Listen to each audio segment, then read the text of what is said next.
Hello, I'm Casey Aiken, and this is 21 This Week. Coming up next, what are the chief issues for Maryland voters this year? Are Montgomery County residents prepared to electrify everything? And where were you 20 years ago when the county was being terrified by the sniper shootings? Our panel of insiders will give you the story behind the story. We're joined by former state delegate Maricé Morales and Secretary of the Maryland Republican Central Committee, Marc Uncapher. Stay tuned for these stories and more on the next 21 This Week.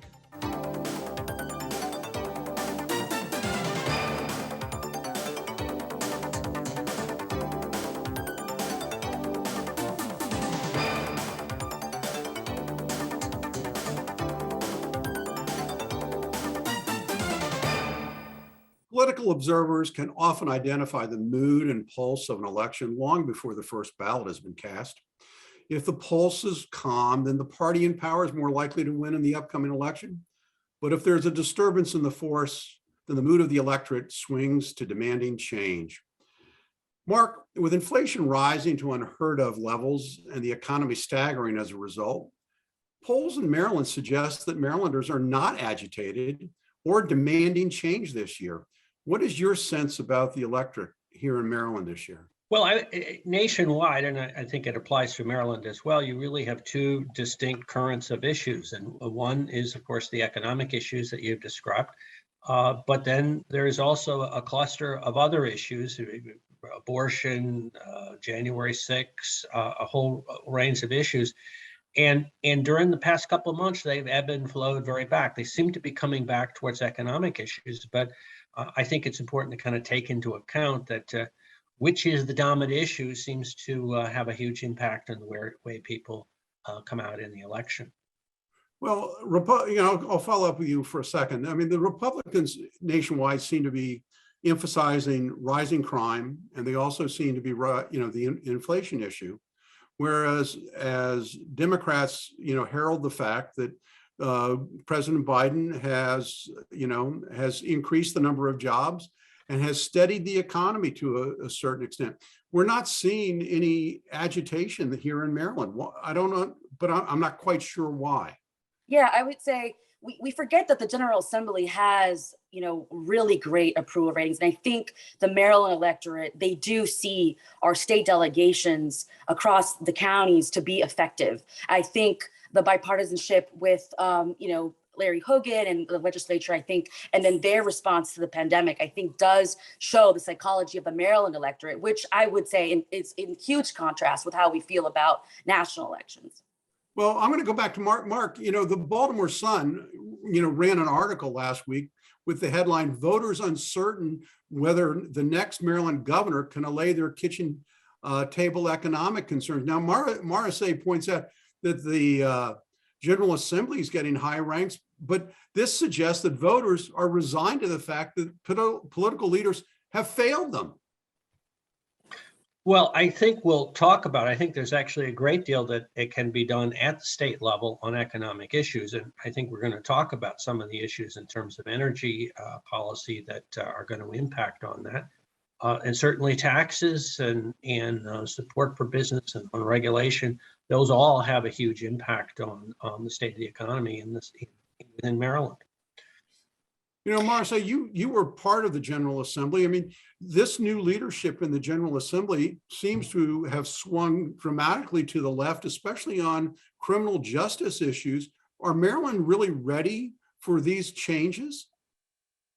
Absolutely. Casey, I would say, having the first Black female Speaker of the House, I think not only, being a historic event, it really shows the change and the femininity, if I may, that we are seeing in our leaders and seeing our economic agenda really, being affected by who are our leaders. And going back to the Westmore situation, I think this idea that he doesn't understand, kitchen table issues. I think it's a failed attempt to make him to look as if he were, an elitist, et cetera, which this is not, it's not a brand new trick in the book. If we hear a little bit about Westmore's upbringing, his father died when he was 3 years old, was raised by a single mother. And listen, it's somebody who, was able to basically fight for a good future for himself, and now he wants to have that that prosperity here in the state of Maryland.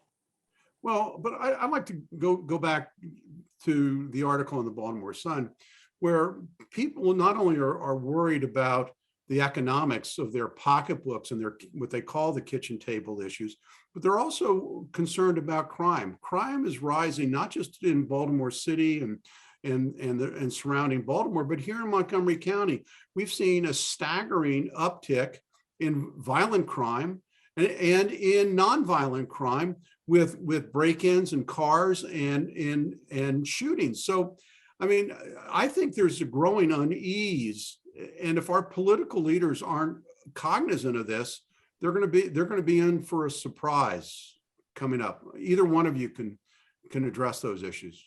Mark? Oh, well, I absolutely agree. I think crime is an issue that, whereas once it may have been thought of as being something about other parts from Montgomery County residents somewhere else in the state, is very much front and center as an issue. Carjack, I mean, you look at the various numbers, things that really disturb people are increasing. And I think there's a concern that some of this has to do with the pushback towards what the role of police department should be and the amount of support that they have. And I think that, as you say, that I think this is a concern that really resonates with voters. I agree, Casey. I mean, I've, as a criminal defense attorney, former legislator, recently a candidate, I canvassed 16,000 doors, and absolutely, I mean, crime is on the rise. I see that as an effect more so of the economy, but also, and I do have to address, and that's why I actually had the support of the FOP on this, is that the morale is incredibly low.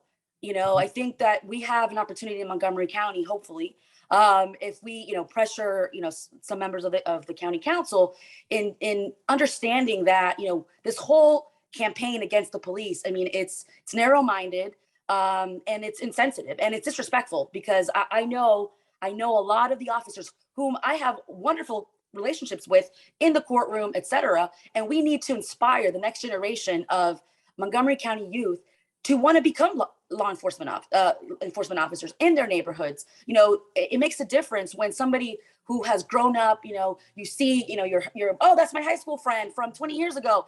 You're going to treat your neighbors in a different way. So I think it's not, I don't think it's a product so much of some of the criminal justice reform bills, because we already had those laws coming from Annapolis. It's more so thinking about what kind of future we want to build here in the county so that we can inspire the next generation of law enforcement officers. Well, I think that's admirable that we have that as a goal. But the fact is, the last recruiting class we had for our police force was pathetically low, and not only in terms of numbers, but also, frankly, in the quality of the candidates that wanted to go there. I mean, this harkens back to the 70s when there was a dramatic shift. Maybe it's a generational shift, but we need to make an effort, as you suggest, to recruit from within the county. Mark, I'll let you have the last word. We got about 60 seconds. Well, I absolutely agree with everything that's being said. I think it's important to recognize that in an emergency situation, there's certainly a role for various social services, what have you, but it's also an important role to have a safe and secure environment in which those services can be brought to bear. And that really requires, in many cases, police officers. And I think there's a disconnect when people think that somehow there's going to be some other social intervention that's going to solve an issue that's really a crisis, and where safety needs to be given more consideration. We talk a lot about the economic conditions of the county, and we talk a lot about the safety of the county. But if we don't have a safe environment, people are not going to want to live here and locate their businesses here, regardless of whether they think the county is business friendly or not. So we've got to do a better effort in making sure our county is safe. When we come back from this short break, county leaders want to electrify everything, but are residents prepared for the changes? And do you remember 20 years ago when the sniper killings terrified the county? Stay tuned. And welcome back. The Montgomery County government, and this was to my surprise, I learned that this week, has since 1992 celebrated October as Electric Energy Month. And this year it's focusing all of its efforts to electrify everything, quote unquote. That was the pamphlet that was sent out to all residents by email. Each week has been designated for action. This week it was electrify your ride. In the following weeks, we'll be encouraged to electrify your home, your kitchen, your lawnscape, ad nauseum. Maricé, considering that electric energy costs more to produce than other sources of energy, why is the county going all in on this electrification program when isn't this just another regressive tax on the poor and other residents? I'm thrilled to see, efforts, and like you, I didn't realize that we were, celebrating this every October. But hey, listen, as a homeowner, I looked into the different solar panel programs, and I was really happy to learn that we have one of 14 in the country, one of the 14, what's called the green banks. And we have one of those in Montgomery County, and you can actually apply to have either your business, or it could be a small business, it could be a commercial building, to either have go into a loan program or even grants program to electrify your building. So I think this is more of a campaign to really get the resources out so that we can become more informed as Montgomery County residents. And frankly, we're already paying those taxes. So it's really, I think it's a smart move to see, how we can use our own taxes that we're contributing to the county revenue to see how we can electrify, in terms of what it's in our means, Casey. Well, I'll go to Mark in a second, but I will just comment. California has gone all in on electrification, and they are running on a daily basis brownouts and encouraging people not to charge their cars, not to run their wash machines and their dishwashers. I mean, there is a point where a good idea can be a bad thing. Or am I wrong, Mark? Well, here's the issue with renewables is that they are intermittent. They're not dependable sources where, unlike gas or other sources where you can basically flip a switch and provide power when you need it, if the wind's not blowing or the sun's not out, renewables don't provide reliable power. That means you really need a kind of parallel electric infrastructure in order to be able to step in when renewables are not available. And that's been a challenge across the board. We look actually not just California, but Texas has had a similar set of issues. And there's a cost associated with it. So yes, it's great to be able to use solar when it's available or, at different times. I want to look ahead too. We're not just talking about Montgomery County. The foundation has been laid at the state level for a possible mandate to stop gas-powered cars from being sold in a relatively short period of time in the next decade. And really, there's an issue whether or not the infrastructure is available for that as well. So picking up on that point, do you know what the number one selling vehicle in America has been for the last 15 years? It's been the F-150 pickup truck, gas powered. Now, the idea that we're going to all switch to electrified F-150s, when Ford Motor just announced another 15% increase in the purchase price up to $70,000 for an F-150 pickup. I mean, I think our leaders are forgetting that the elasticity and the availability of people to purchase these vehicles is going to run out. Maricé, we talk a lot about affordable housing, but if the switch to electrification causes all of the rents to go up, is that a good thing? Are we really saving the planet while making people more poor and hurting them economically? Well, I think even if we were to look at our master plans, I mean, we are increasingly developing parts of the county that are walkable communities. So I think while I hear you on the the most popular vehicle or what have you, yeah, it's because, I mean, if we're looking into the future and you're looking at my generation and generations to come after that, there is a shift in trying to become less dependable on vehicles. So when it comes to affordable housing, it's not really going to be, the electrification of the buildings that's really going to, have an impact on whether people are going to be able to afford it or not. It's really going to be based on availability, supply and demand, and then also regulations to make sure that we're not gentrifying or pushing people out. Well, I just think, all of this works great in an urban setting, but we're not an urban county. We're a suburban county. And while we do have pockets of urbanization in Tacoma Park and Silver Spring and Rockville and maybe even Gaithersburg, although I think, and Wheaton, I mean, we're a spread out suburban county. And I think, the idea that we're going to be able to do all this, countywide and not hurt people is, perplexing to me. Well, and the figures for the use of mass transit over several decades of promotion don't support the notion that this transition is going to take place.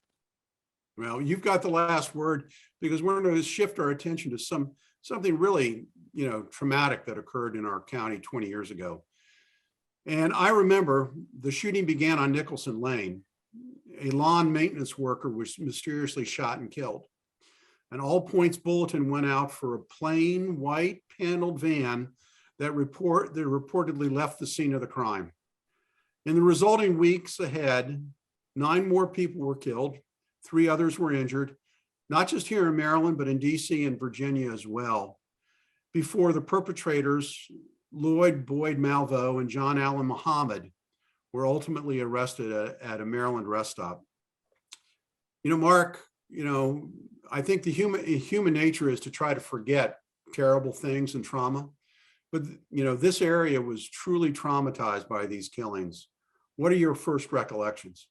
Well, I remember is going back to looking for a white box van, which was the sort of what the news and the expectation was. It turned out not to be what the 2 perpetrators were using. I think it was a blue Chevy, but it really was a period where people felt scared and concerned and worried about being in a bus stop or being out at it's just regular retail places.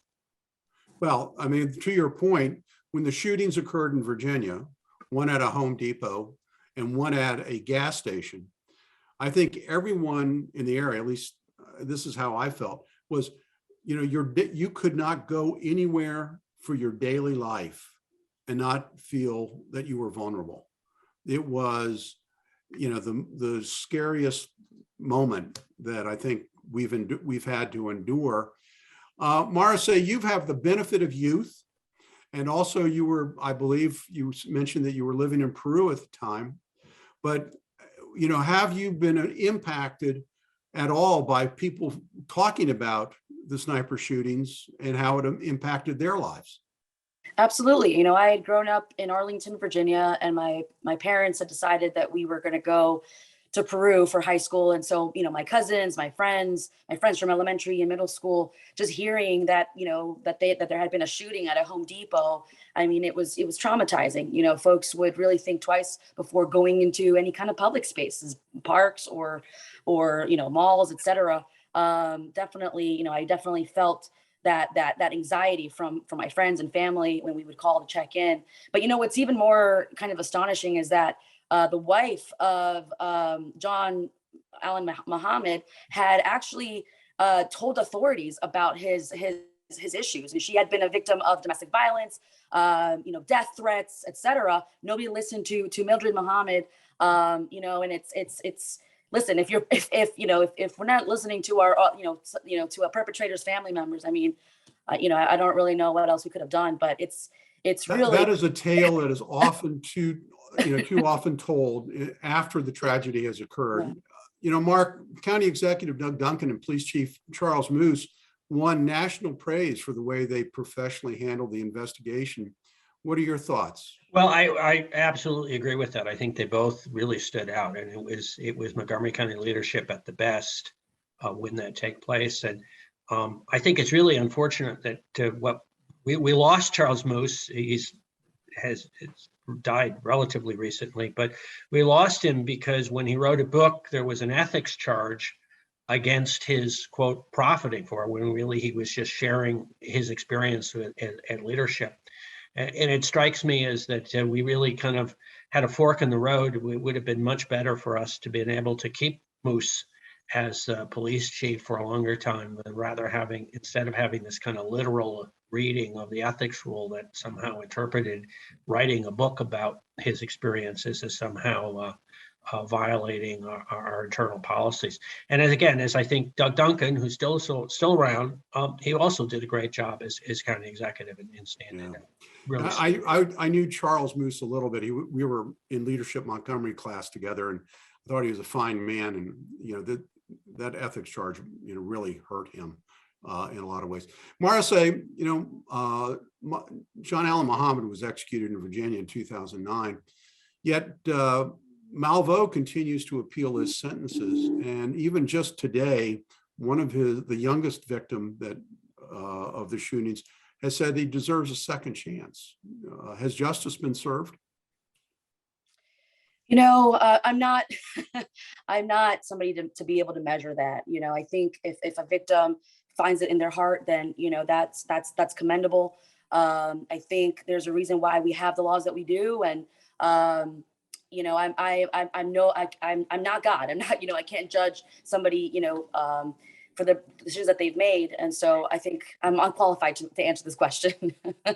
Okay, that's fair. I know that, we all have our own feelings of justice, and as we go to our break for parting shots, I'll point out that there are actually two memorials that have been established for the victims of the sniper shootings. The one in Brookside Garden in Wheaton. Mm-hmm. And the other one is there was a plaque in the middle of the square of the executive building in Rockville. The one in Brookside Gardens is particularly lovely and peaceful. Stay tuned when we come back from this short break.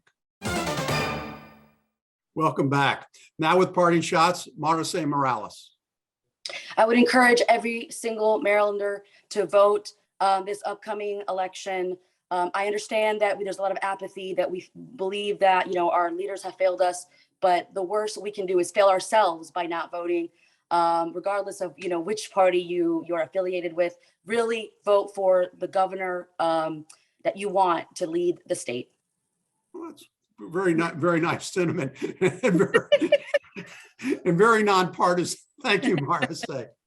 Marc Uncapher, your parting shot. Well, Maricé and I did not coordinate on our parting shots, but I kind of wanted to observe the fact that I know there are, when people lose elections, there are frequently complaints about elections. It's happened on both Republicans and Democrats.